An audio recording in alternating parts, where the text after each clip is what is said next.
لیکن میں ان کا شکر گزار ہوں. ایک بار تالیاں اس کے لیے بجائیں.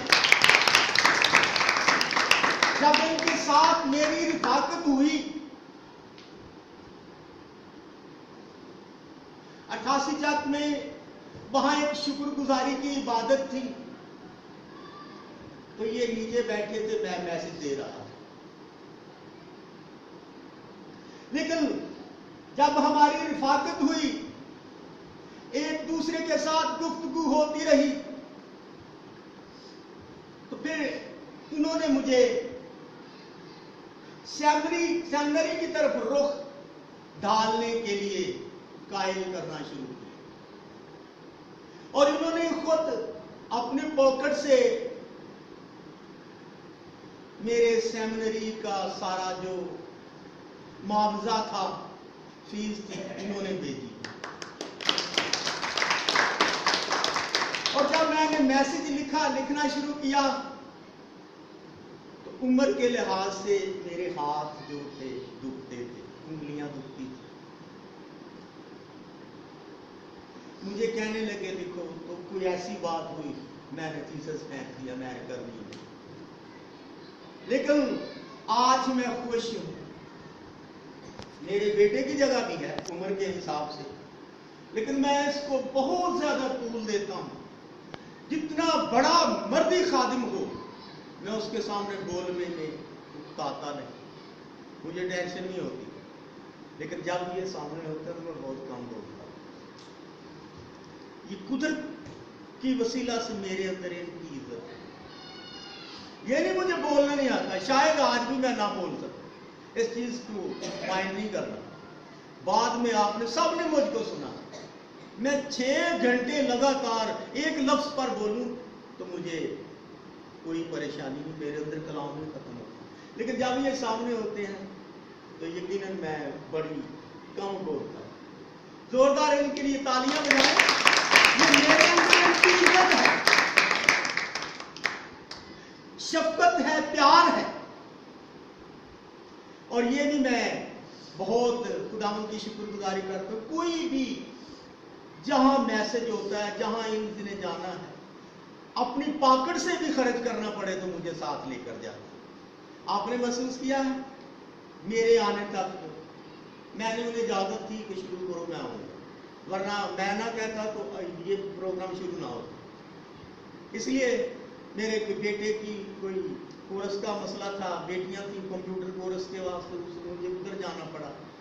تو میں شکر گزار ہوں خداوند کا جس نے مجھے پہنچا دیا پروگرام کے سٹارٹ میں، اور ان کا بھی شکر گزار ہے جنہوں نے بے انتہا ویٹ کیا.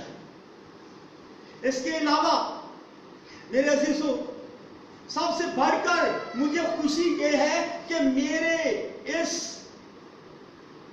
کورس کو مکمل کرنے کے بعد، اس سیمنری کو پروان چڑھانے کے بعد، بہت سے بیٹیاں بیٹے ہیں ان کے وسیلہ سے جنہوں نے سیمنری میں کورس کیا اور کچھ کامیاب ہو کر آ گئے. کئیوں کے پروگرام چل رہے ہیں. زوردار تالیاں بجائیں کہ ان کے وسیلہ سے بہت سے بیٹے بیٹیاں خداوند یسوع مسیح کے فضل و کرم سے علم حاصل کر رہے ہیں. اور ایسی چنگاریاں ہماری آنے والی جنریشن میں پھوٹنی چاہیے. آئے اپنے ٹاپک کی طرف چلتے ہیں. میں نے مرکزی آیت میں پڑھا کہ ابتدا میں کلام تھا، کلام خدا کے ساتھ تھا اور کلام ہی خدا تھا. ساتھ اجازت ہے میں بول سکتا ہوں. یہ عزت سرفرازی خدا نے مجھے بخشی ہے. بے شک وہ مجھ سے چھوٹے ہیں لیکن میں ان کی تعظیم کرتا ہوں. آج اس منزل پر جہاں کھڑا ہوں، بے شک میں بول سکتا تھا لیکن میرے پاس کوئی کریکٹر تو نہیں تھا. میں نے ایک دن ایسے محسوس کیا، ایک گھر میں دعا کرنے جاتا تھا. میں نے اس گھر میں بیٹی پیدا ہوئی، 18 برس کلام سنایا. جب اس کی شادی کی باری آئی تو شادی پر مجھے انہوں نے بلایا. میں اتنا پریشان ہوں کہ خداوند پیدا ہونے سے لے کر 18 برس تک میں نے اس خاندان کی خدمت کی ہے، بچوں کو کلام سنایا، بولنے کی ترتیب کی ہے، جس کی نکاح کی باری ہے یہ ہے مجھے بلایا۔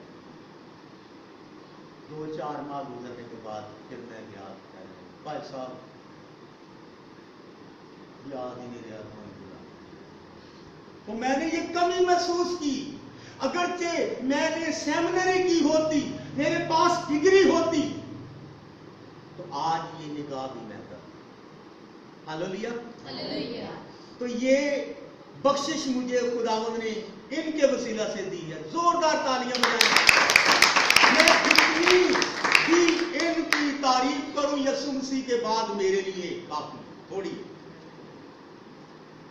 تو میرے عزیزو، خدا باپ، خدا بیٹے، خدا روح القدس، 3 چیزیں، لیکن ان کا جز ایک ہی ہے۔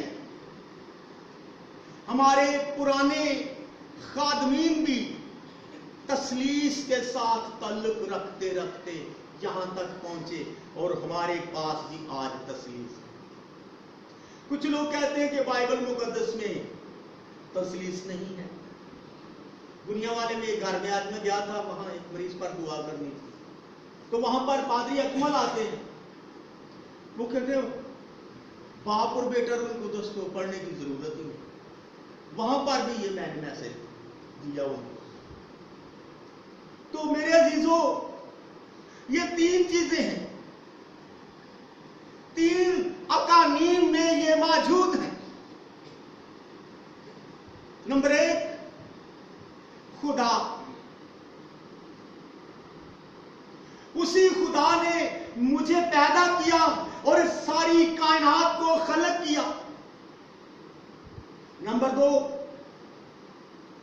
اس کے بیٹے یسوع المسیح قادر مطلق نے میرے لیے اور آپ کے لیے اور ہم سب کے لیے اپنا پاک لہو بہایا، ہمارے لیے کفارہ دیا۔ اور تیسرا پوائنٹ، جب وہ صلیب پر تھے، آسمان پر اٹھائے جانے والے تھے، تو انہوں نے صلیب پر یہ میسج دیا، میں تم سے پہلے جاتا ہوں اور میں تمہارے لیے ایک مددگار بھیجوں گا۔ وہ کون سا مددگار ہے؟ روح القدس۔ یہ 3 چیزیں ہیں۔ اگر ہم پیدائش کی کتاب اس کے پہلے باب کی پہلی آیت میں پڑھتے ہیں تو وہاں لکھا ہے، خدا نے ابتدا میں آسمان اور زمین کو پیدا کیا۔ زمین سنسان تھی، ویران تھی، گہراؤ تھے زمین پر، اور خدا کی روح پانیوں پر جنبش کرتی۔ خدا بے شک واحد اکیلا ہے، لیکن وہ اپنے اندر کثرت رکھتا ہے، واحد ہے۔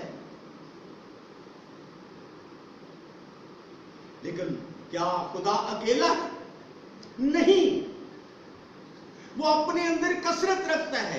اسی آیت کو پھر رپیٹ کرتے دیکھتے ہیں تو خدا کی روح پانیوں پر جنبش کرتی۔ اگرچہ خداوند اکیلا ہے تو وہ روح کہاں سے آ گئی؟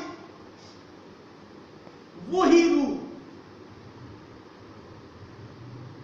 باغ عدن میں آب حیات کا درخت بن کر ٹھہری رہی۔ باغ عدن میں کبھی رات نہیں ہوتی تھی، کبھی شام نہیں ہوتی تھی، ہر وقت وہاں روشنی روشنی ہوتی تھی، کیونکہ وہاں برے کی روشنی تھی۔